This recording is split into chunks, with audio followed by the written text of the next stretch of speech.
శ్రీశైలం వెళ్ళిన వాళ్ళు ముందుగా ఈ సాక్షి గణపతిని దర్శించుకోవాలంటారు. రోప్వే జర్నీ కూడా శ్రీశైల పర్యటనలో ఒక మంచి అనుభవం. కానీ రోప్వేకి ఉదయం వస్తేనే త్వరగా పూర్తి చేసుకుని వెళ్ళొచ్చు. అక్కడే బోట్లో డ్యామ్ వరకు కూడా వెళ్ళొచ్చు. 80 రూపాయలు ఛార్జ్ చేస్తారు.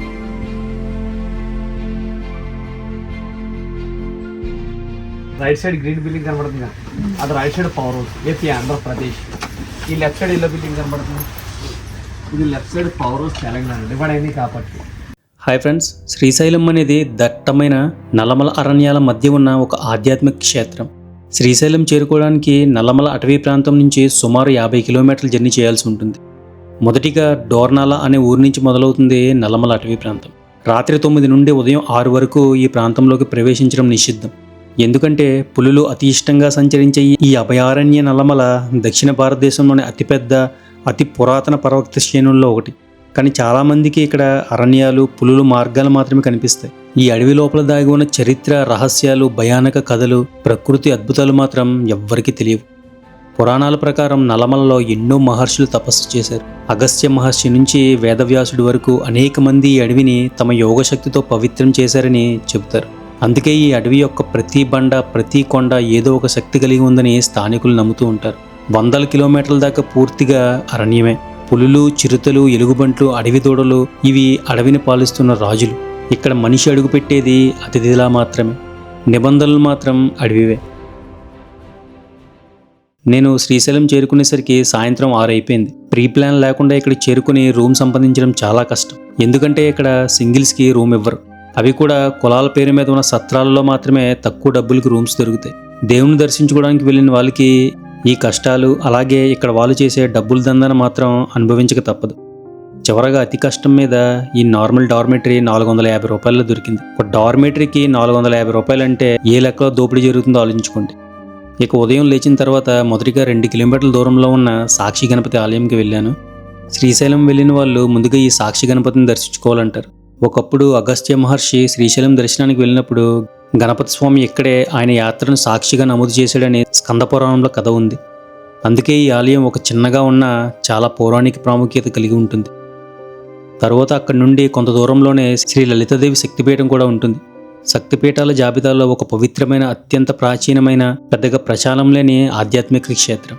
పురాణాల ప్రకారం దక్షిణాయనంలో జరిగిన దక్షయజ్ఞం తర్వాత శివుడు తాండవం చేస్తూ సతీదేవి శరీరాన్ని మోసుకుంటూ తిరుగుతున్నప్పుడు దేవతల ఆజ్ఞతో విష్ణు సుదర్శన చక్రంతో ఆమె శరీరాన్ని అనేక ముక్కలుగా చేశాడు.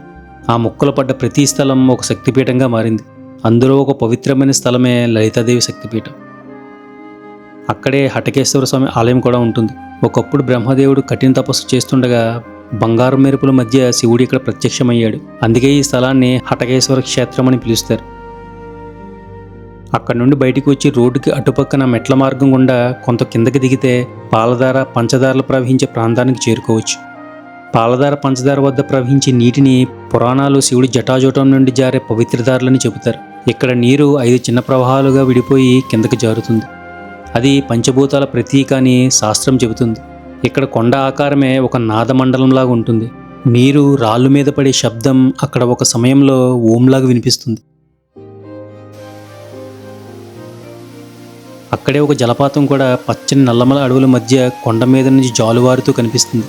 చాలా చల్లగా ఉండే నీటిలో భక్తులు, స్వాములు స్నానమాచరిస్తూ ఉంటారు.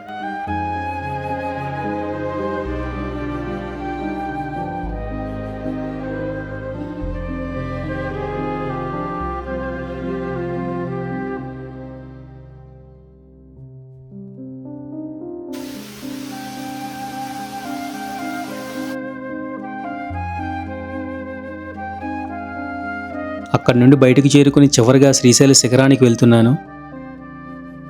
శ్రీశైల శిఖరం చేరిన వారెవరైనా మల్లన్న దర్శనం చేసుకున్నట్లే. ఎందుకంటే ఇక్కడ శక్తి నేరుగా గర్భగుడి నుంచి ప్రసరిస్తుంది. అదే కారణంగా శిఖర దర్శనాన్ని సాక్షాత్ మల్లన్న దర్శనంగా భావిస్తారు. ఇక్కడ నిలబడి శ్రీశైలం క్షేత్రాన్ని నేరుగా దర్శించుకోవచ్చు.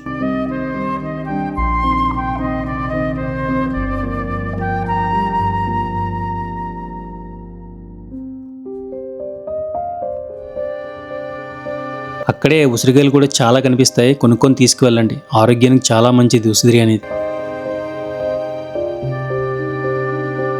అక్కడి నుండి మళ్ళీ శ్రీశైలం చేరుకొని ఈసారి పాతాళగంగ దర్శనానికి వెళ్తున్నాను. అక్కడికి వెళ్ళాలంటే చాలా మెట్లు దిగాలి, లేదంటే రోప్వే ద్వారా వెళ్ళొచ్చు. పర్ హెడ్ 100 రూపాయలు ఛార్జ్ చేస్తున్నారు 2 పక్కల రోప్వే జర్నీకి. రోప్వే జర్నీ కూడా శ్రీశైల పర్యటనలో ఒక మంచి అనుభవం. కానీ రోప్వేకి ఉదయం వస్తేనే త్వరగా పూర్తి చేసుకుని వెళ్ళొచ్చు, లేకపోతే రద్దీ ఎక్కువగా ఉంటుంది.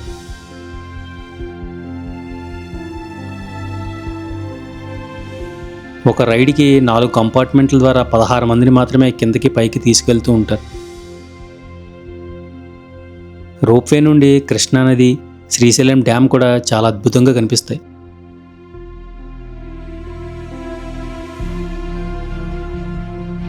అక్కడే బోట్లో డ్యామ్ వరకు కూడా వెళ్ళొచ్చు, 80 రూపాయలు ఛార్జ్ చేస్తారు.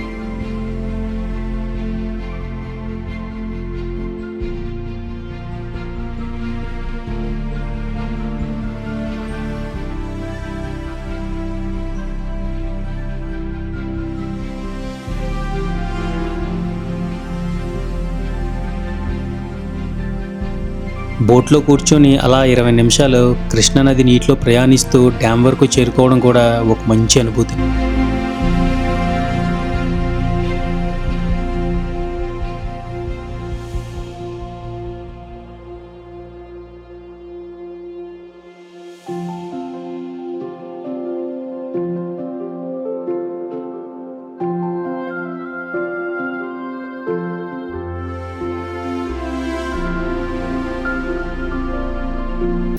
ఇది కృష్ణానది.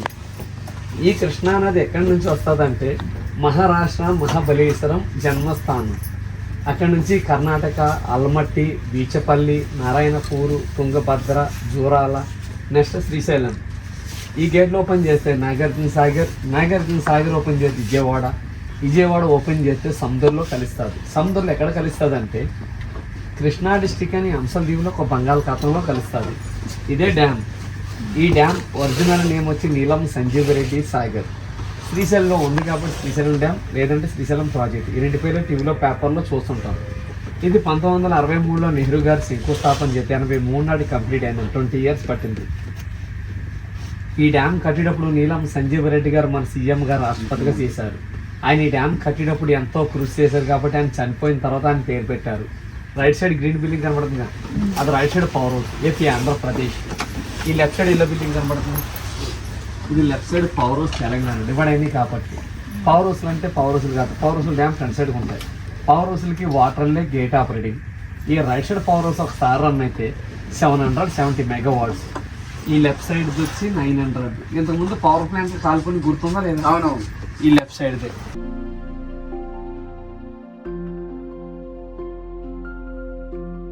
కొంత సమయం తర్వాత తిరిగి పాతాళగంగకి చేరుకుని స్నానమాచరించి మల్లికార్జున స్వామిని దర్శించుకోవడానికి వెళ్ళాను.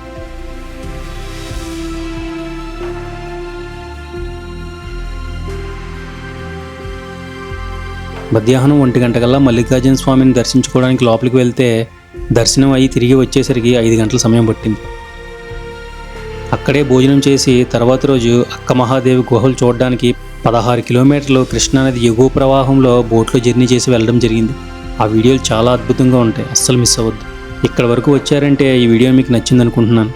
ఇంకా ఏమైనా ఇన్ఫర్మేషన్ కావాలనుకుంటే ఫేస్బుక్ ఆర్ ఇన్స్టాగ్రామ్లో మెసేజ్ చేయండి, తప్పకుండా రిప్లై ఇస్తాను. అలాగే లైక్, సబ్స్క్రైబ్ చేసి పెట్టుకోండి. నెక్స్ట్ వీడియోలో కలుద్దాం. Thanks for watching.